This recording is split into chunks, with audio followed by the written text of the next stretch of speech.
దేవ మిథున వాళ్ళ ఇంటి ముందుకు వచ్చి హారన్ కొడుతూ ఉంటాడు. అది చూసి మిథున ఇంట్లో వాళ్ళందరూ కూడా ఒక్కసారిగా షాక్ అయిపోతారు. ఇక దేవ తన కోసం రావడం ఏంటి అని చెప్పి హరివర్ధన్ వాళ్ళైతే షాక్ అయ్యి అలా చూస్తూ ఉంటారు.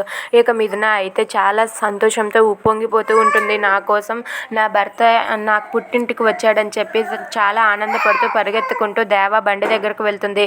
ఇక దేవ దగ్గరకు వెళ్ళి పరిగెత్తుకుంటూ వెళ్ళగానే ఆనందంతో ఉప్పొంగిపోతుంది. ఇక దేవ అయితే రా ఎక్కువ కూర్చో అని చెప్పి అంటాడు. దాంతో మిథున అయితే తను ఆనందంతో బండి అయితే ఎక్కుతుంది. బండి ఎక్కి తనైతే దేవతో పాటు అలా వాళ్ళ ఇంటికి అయితే వెళ్తూ ఉంటుంది. దేవ అయితే తనతో పాటు మిథునని తన బండి మీద తీసుకుని వెళ్తూ ఉంటాడు. అది చూసి మిథున చాలా సంతోషిస్తూ ఉంటుంది.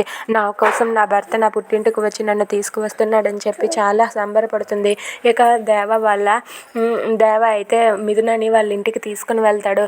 ఇక బండి దిగ్గానే తన చేయి పట్టుకొని మిథునని తనతో పాటు లాక్కొని వెళ్తూ ఉంటాడు. అది చూసి మిథున అయితే చాలా సంతోషిస్తూ ఉంటుంది. నాకు కావాల్సింది ఇదే, ఎన్నాళ్ళకి నువ్వు మారావు అని చెప్పి అనుకుంటూ ఉంటుంది. ఇక దేవ అయితే మిథునని దగ్గరుండి తన ఇంటికి అయితే తీసుకుని వెళ్తూ ఉంటాడు. అది చూసి మిథున చాలా సంతోషిస్తుంది. ఇక మిథున మళ్ళీ ఆ ఇంటికి రావటంతో ఇంటికి అయితే మహాలక్ష్మి కళ వస్తుంది. If you like this video please like, share and subscribe.